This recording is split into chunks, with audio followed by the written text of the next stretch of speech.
Monaco. The name itself conjures up images of impossible luxury, a sun-drenched playground for billionaires, where supercars hum through the streets and the harbor glitters with yachts the size of small cruise ships. It's the second smallest country in the world, a tiny jewel on the French Riviera, yet its reputation for wealth and glamour is colossal. For most people, it's a real-life fairy tale, ruled by the Grimaldi dynasty, a place synonymous with old money and new fortunes. But what if I told you that this entire glittering facade was once on the verge of total collapse? That back in the late 19th century, the principality was bankrupt, a political joke about to be swallowed by its neighbor, France? And what if the person who saved it wasn't a Grimaldi prince with a brilliant plan, but a woman? An American from New Orleans, to be exact. A woman from a prominent Jewish banking family whose fortune and sharp business sense didn't just rescue Monaco, she built the foundation for everything we see today. This is the story you probably haven't heard. The story of how a handful of Jewish financiers and visionaries quietly shaped the Monaco we know. Chapter 1. The Principality on the Brink. To understand the miracle of modern Monaco, you have to understand the disaster it was in the 1880s. For centuries, the Grimaldis had ruled this tiny strip of coast, but their grip was slipping. To put it bluntly, the Principality was broke.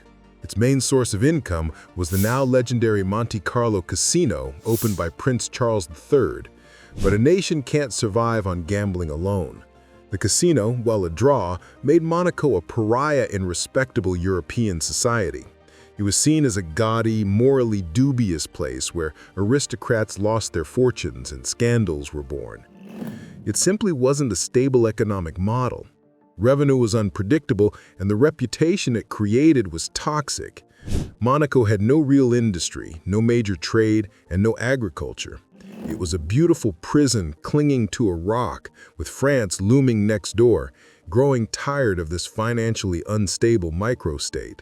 The threat of being annexed wasn't just a possibility, it was a probability. This was the situation Prince Albert I inherited when he took the throne in 1889. Albert was a man of his time, but not in the way Monaco needed. He was a scientist, a trailblazing oceanographer. His passion was the sea, exploring it, charting its depths, and discovering its secrets. He would go on to found the world-renowned Oceanographic Museum and contribute hugely to marine science, with research vessels famously named Princess Alice and Princess Alice II. But while his eyes were on the horizon, his treasury was empty. He was a prince of the oceans, but he was drowning in debt. The Grimaldi dynasty was facing its endgame. Albert needed a miracle. He needed money, and fast. More than that, he needed a partner with the vision to transform Monaco itself.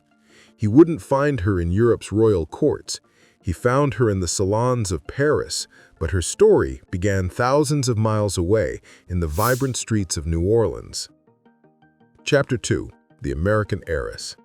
Her name was Alice Hine, born in 1857 in the French Quarter. Though an American by birth, she was descended from European financial royalty. Her father, Michel Hine, was a French banker from a prominent German Jewish banking family. He and his brother had established a banking house with offices in Paris and New Orleans, financed by their wealthy uncle in Berlin. The Hine family was a powerhouse.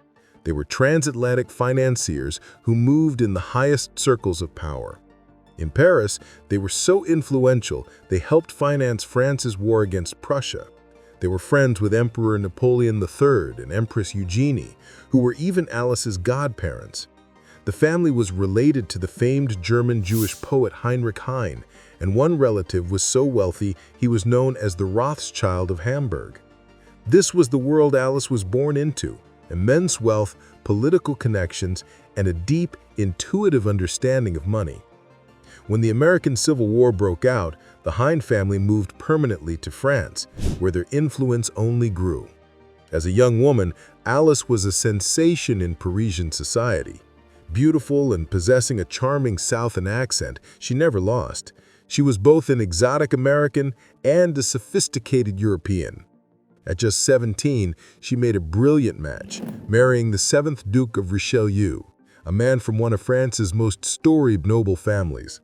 Raised in the Jewish faith, Alice converted to Catholicism before the marriage, a common practice for social integration at the time. The marriage made her a duchess and placed her at the peak of French high society. But then, just a few years later, tragedy struck. Her husband died, leaving Alice a widow at just 22.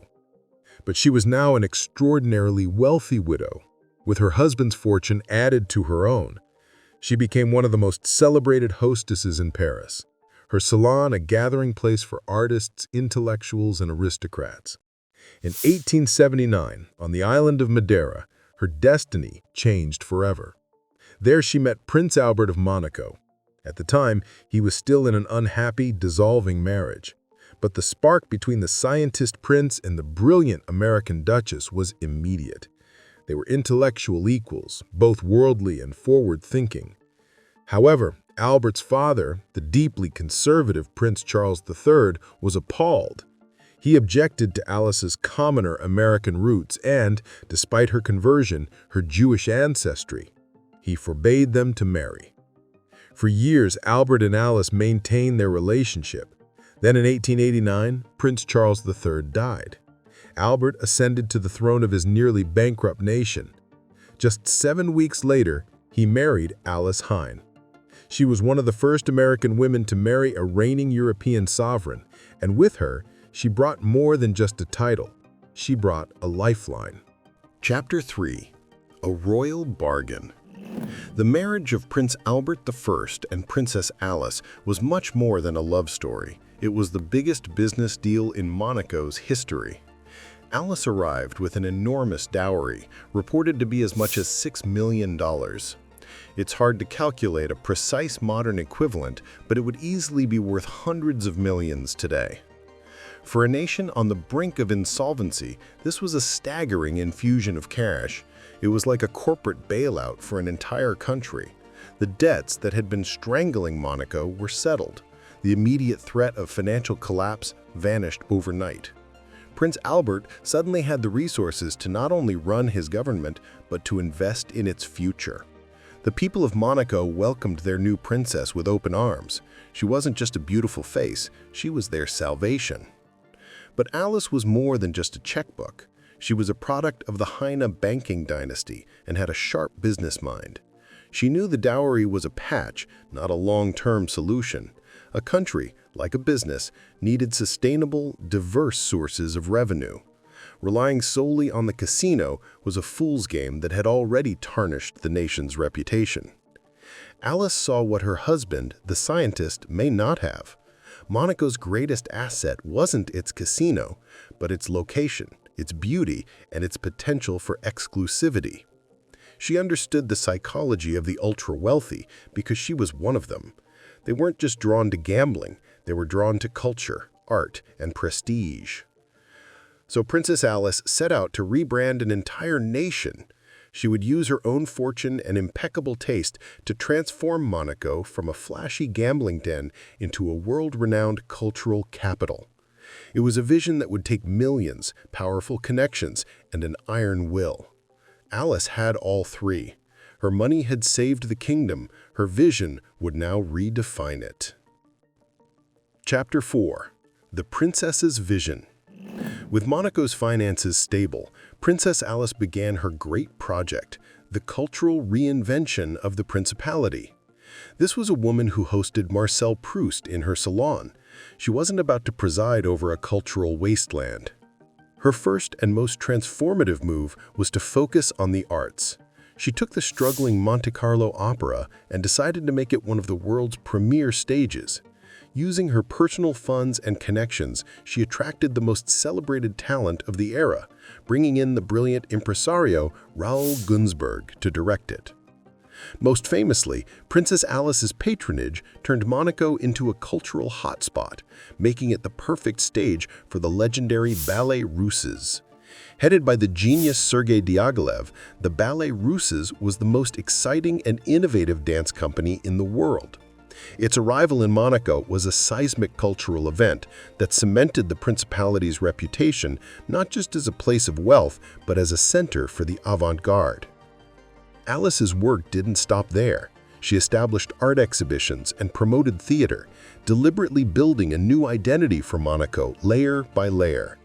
Each premiere and performance drew a new kind of crowd, not just gamblers, but art patrons, industrialists, and old European families who had previously looked down on Monaco. They came for the culture and stayed for the climate and the low taxes. In effect, Princess Alice was Monaco's first and most successful Minister of Culture and Tourism. Her business sense, inherited from the Heine dynasty, allowed her to see this not as an expense, but as a long-term investment. The Monte Carlo brand began to mean artistic excellence, not just roulette wheels. Sadly, her marriage to Prince Albert didn't last. Their once complementary personalities began to clash. His long voyages at sea and her vibrant social life created distance and rumors of infidelity on both sides. After a dramatic public confrontation at the opera in 1902, where the prince accused her of an affair with the composer Isidore de Lara, who was also of Sephardic Jewish heritage, they separated. They never divorced, and Alice retained her title, dying in 1925. But her legacy was already set in stone. She had taken a bankrupt nation and, with her family's fortune and her own vision, transformed it. Chapter 5. The darkest chapter and a prince's choice. As Monaco blossomed, a small Jewish community began to form, numbering around 300 before World War II. Many Jewish refugees, fleeing the Nazis, saw officially neutral Monaco as a potential safe haven. Initially, this was true. The reigning prince, Louis II, took steps to protect Jewish residents. He reportedly refused to dismiss Jewish civil servants and ordered police to provide false ID papers to help them evade persecution.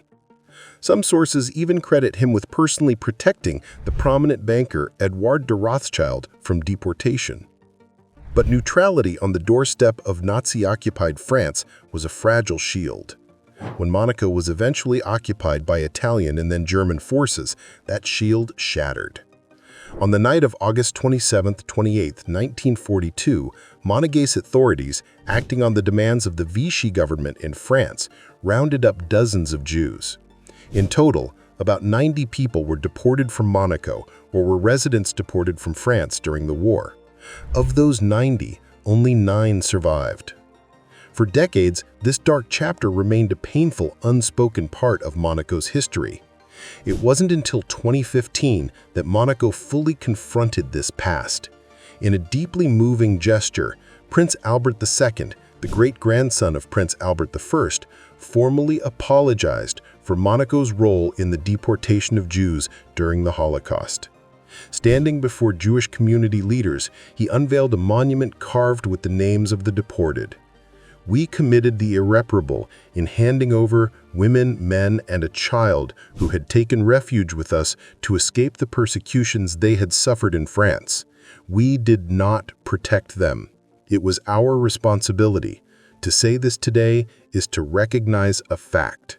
To say this today, on this day before you, is to ask forgiveness.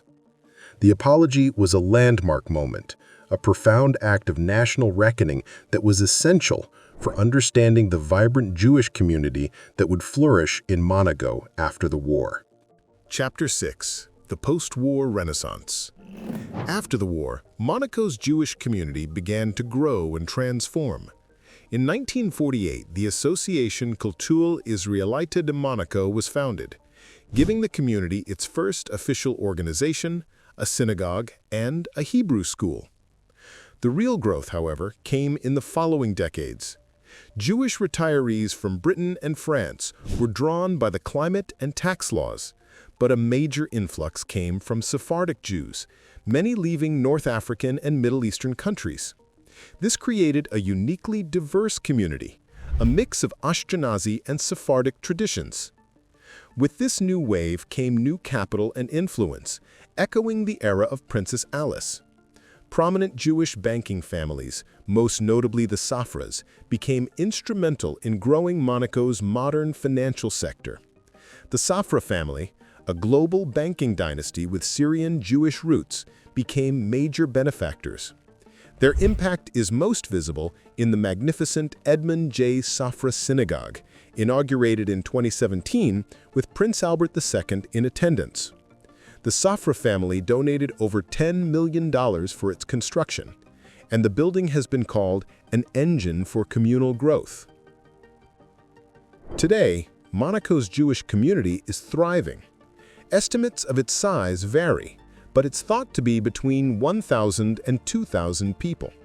In a country with just over 38,000 residents, that means Jewish people make up an estimated 2.5% to over 5% of the population. This gives Monaco one of the highest ratios of Jewish inhabitants of any country outside of Israel. The community is supported by 2 synagogues, schools, and a community center, and feels safe and integrated, a world away from the dangers of the 1940s. This hidden history is a powerful reminder that the forces that shape nations are often far more complex than they appear. It's a story of how culture, finance, and identity collided to create one of the world's most iconic places.